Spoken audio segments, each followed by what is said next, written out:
শুরু হয়ে গেছে শ্রাবণ মাস।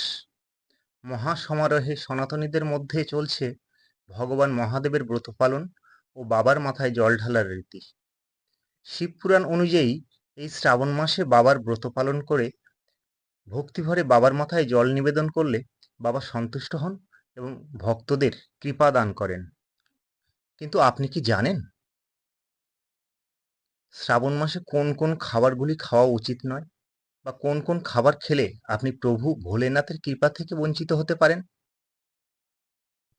নমস্কার, শিবশক্তি জ্যোতিষতন্ত্র চ্যানেলে আমি শ্রীরাম শাস্ত্রী আজ আলোচনা করব শ্রাবণ মাসে কোন কোন খাবার খেলে বাবা মহাদেব অসন্তুষ্ট হন এবং আপনি শারীরিকভাবেও অসুস্থ হতে পারেন। আলোচনা শুরুর পূর্বে বলবো, আপনি যদি মহাদেবের ভক্ত হন অবশ্যই কমেন্টে লিখুন হর হর মহাদেব, এবং সুন্দর সুন্দর ভিডিও পেতে অবশ্যই চ্যানেলটি সাবস্ক্রাইব করে লাইক শেয়ার করতে ভুলবেন না। শিবপুরাণ অনুসারে শ্রাবণ মাসে যে খাবারগুলি আহার বিরত থাকতে বলা হয়েছে তার মধ্যে অন্যতম হলো বেগুন। এই সময় বেগুন না খাওয়ার পিছনে বিজ্ঞানভিত্তিক কারণও রয়েছে। সাধারণত বর্ষাকালে পোকামাকড় উপদ্রব বৃদ্ধি পায়, বেগুনেও যথেষ্ট পরিমাণে পোকা লাগে। তাছাড়া বর্ষাকালে বেগুন খুব তাড়াতাড়ি পচে যায়, তাই অর্থের অপচয়ও হয় এবং বেগুন খেলে স্বাস্থ্যের পক্ষে ক্ষতিও হতে পারে। তারপরে আসা যাক শাকসবজির কথায়। এই সময় বাতাসে জলীয় বাষ্পের পরিমাণ বেশি থাকে, তাই ২-১ দিনের মধ্যেই শাকসবজি পচে যায়।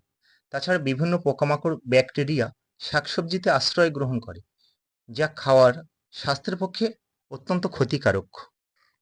তৃতীয়ত বলবো, আমিষ খাবার অর্থাৎ মাছ, মাংস, ডিম ইত্যাদি খাবার থেকে বিরত থাকুন। বর্ষাকাল মাছেদের প্রধান প্রজনন ঋতু। এই সময় মাছ আহার করা মানেই মাছের বংশ বৃদ্ধিতে ব্যাঘাত ঘটানো। তাছাড়া বর্ষাকালে মাংস, ডিম, তৈলাক্ত বা ডিমযুক্ত মাছ আহার করলে পরিপাক ক্রিয়ার ব্যাঘাত ঘটতে পারে। তাই অবশ্যই বলবো, সম্ভব হলে পুরো শ্রাবণ মাসটাই নিরামিষ আহার করুন। একান্তই যদি সেটা সম্ভব না হয়ে ওঠে, অবশ্যই শ্রাবণ মাসের সোমবারগুলিতে আপনি নিরামিষ অবশ্যই ভোজন করুন। পরের বিষয়টি হলো দুধ।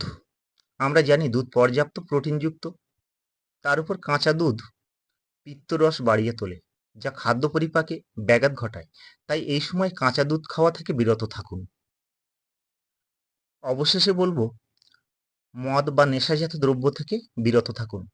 এগুলির প্রভাবে শরীর মন বিচলিত হতে পারে, ভক্তি নিষ্ঠার ব্যাঘাত ঘটতে পারে।